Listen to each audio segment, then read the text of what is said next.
You can lower it a little, Dad. All right. Hey, listen. Hey, good morning, everybody. Welcome back.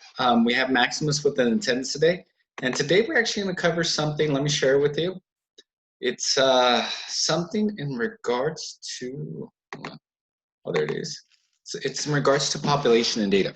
And one thing I love about this is that we start off with very basic, simple things, and then after that, and you know what the thing is that sometimes they tell you about these things and you get into like really advanced topics, but then you don't have the benefit of saying, well, what the heck are they actually doing? So one thing I love about this is that it kind of gives you the foundation, and then once you get the foundation, then they start really building up. I think too many times they just kind of just go right through it. All right. So um, let's go ahead and have not this. Let's go into this. All right, Maximus, go ahead and read this. Intro.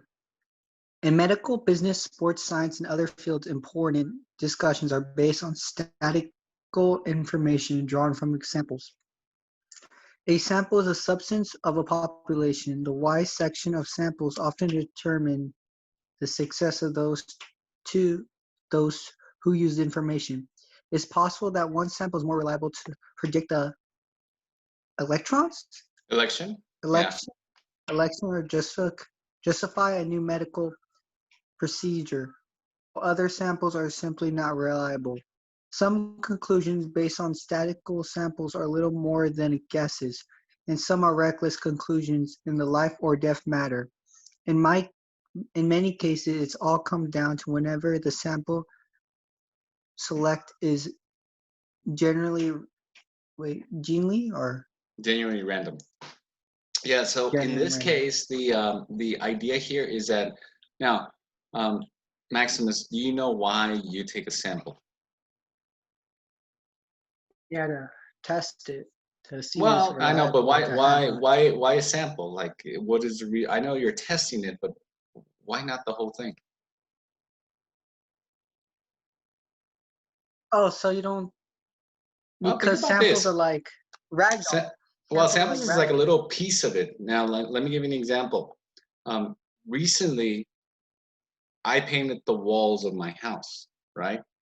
And instead of painting everything a certain color, we sampled each wall. That means we put paint of each color, of 4 different colors on the walls, and pick the best one. That's what a sample is.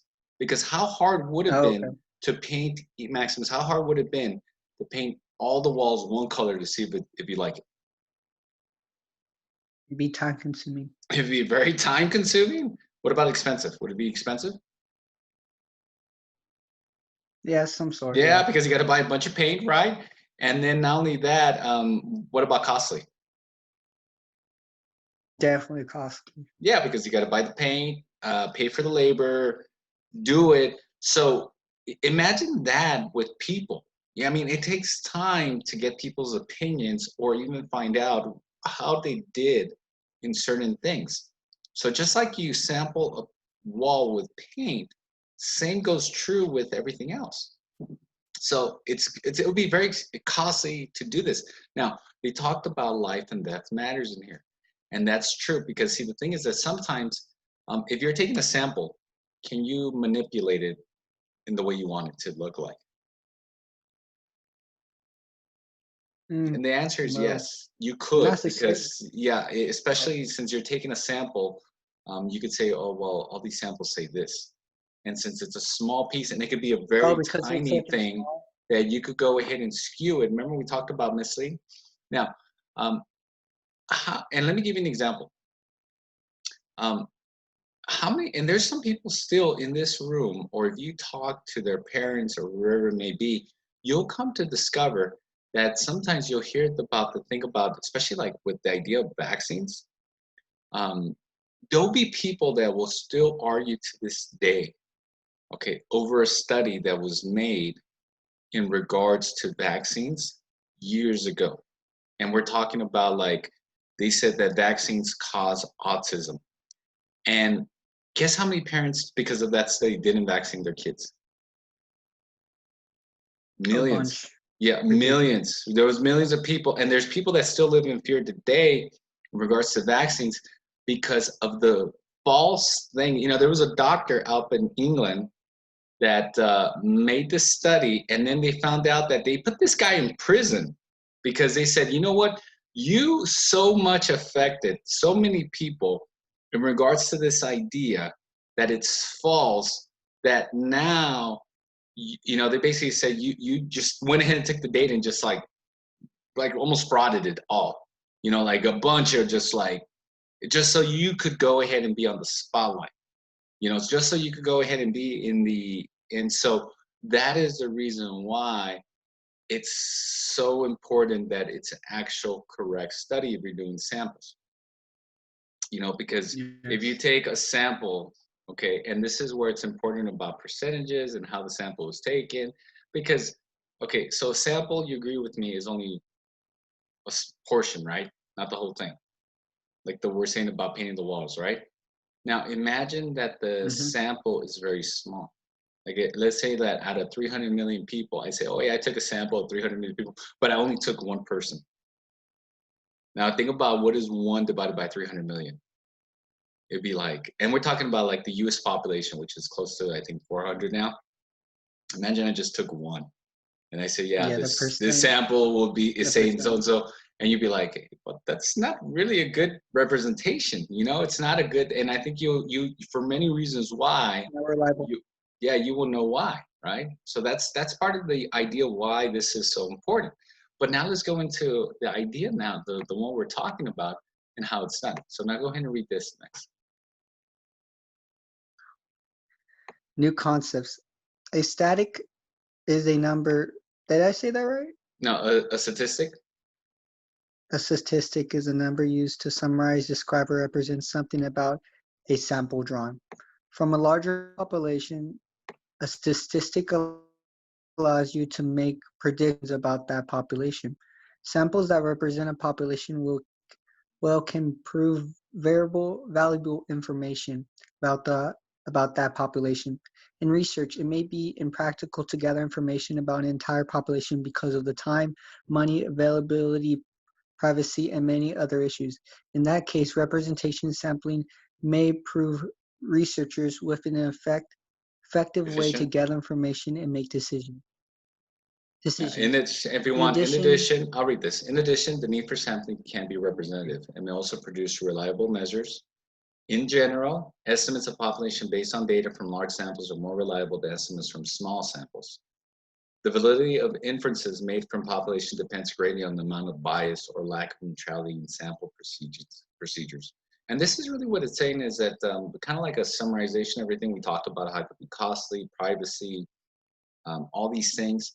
And not only that, but it's really saying that depending on how good your sample is how valid it also provides itself. So sometimes when you look at studies, you kind of have to ask yourself that question. You can't just take it into, you know, 100% true. You accountability. have to also ask, well, what was it done? Where does it come from?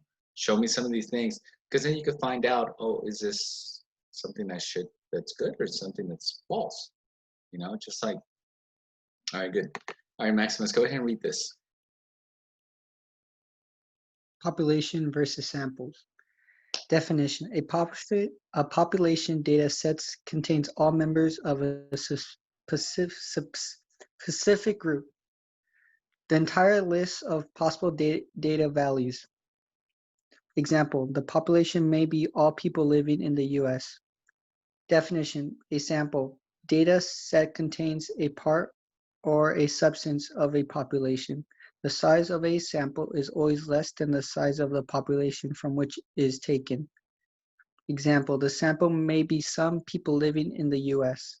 Yeah, so basically what it's saying is that they use this N, and we kind of went a little bit into that with, you know, box and whiskers plot when we were doing the project about how we have N terms, but also the sample data is always just a Mhm. portion. It's not always the same thing. All right, good. So Maximus, read about this one. Population proportion. A sample population is a proportion of the population. The number of elements or observation. Can you say that? Observations. Observation is the same population is denoted Yeah, by denoted, n. but mhm, yeah, denoted by N. And The then I'll same read this one. portion, the sample. Okay. Yeah, so the sample proportion and the little p symbol is a p hat, is really the sample particular. It's a random variable that can be calculated using this formula, where p is the favorable outcomes in the sample and n is the sample. So it just kind of gives you like a percentage, is really what this is. It tells you, well, how much from the whole is that little piece of it. All right, so Maximus, go ahead and read this I example thought one. this was math. No, Maximus, go ahead and read this example one, and then Okay. I'll go ahead and read the rest. So just read the top portion where it says a random sample. Thank you. I didn't know this is English. Go ahead. A random sample of 360 townspeople were surveyed about their opinions of a new grocery store being built at a major intersection. If 215 respond in a favor of the new grocery store, what is the same proportion for the approval rating amongst this sample All right, population? good. Yeah, so then Random round answers round. to the nearest Well, it says percent. round your answer to the nearest percent. Now, so really what they're saying is that P, remember the thing that we were discussing, P, is going to be 215. Mm-hmm. Right, so P is 215. And then afterwards, the Opinion N, total. yeah, N is like the total that there was 360. All right, so in this case, once you use this equation, all right, you come to discover that 215 divided by 360, that means that we have about close to a 60% buy-in rate, like a sample rate, which is actually really good. So about 60% about the people are going to give your opinion. That means that you have a really, really good sample. You know, it's like, it's pretty consistent. The closer you get to 100%, the better. But because all the stuff we discussed about how costly it would be, it's like me painting my whole my whole house one color to find out, do I really like the whole thing?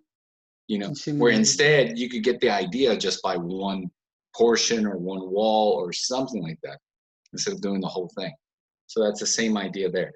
All right, so now let's go ahead and do this one. So Maximus, read the example. Example 2. If 620 out of 3,200 high school students who answered a graduation survey indicated that they intended to work full-time before attending college, what is the same proportion, round to the nearest hundredth? Yeah, so what would I do, Maximus? So you do 620 divided by 3,200. Exactly, yeah, absolutely correct. So this is P, and this is N. So 620, yeah, divided by 3,200. And you come to find out that and then you'll get these, like the percentage sample. And if you find out, or the thing we come to discover is that it's about 20%. And that's actually not bad either. You know, getting to about 20% buy-in rate, that means that 1 out of 5, that's basically like, imagine I told you, 1 out of 5 kids planning to do this. That's not bad. I mean, you get a pretty good idea of what's going on. Sure. Yeah, so, all right, read this one next. Wait, hold up. What's that word? A veterinary clinic? Yeah, everyone, I'll read it. A veterinary clinic reports out that 3,412 animals registered at the clinic. 1,712 are dogs, out of 1,012 are cats, and the rest are rodents. What is the population percentage for dogs at the clinic? Okay, so what would you do here, Max?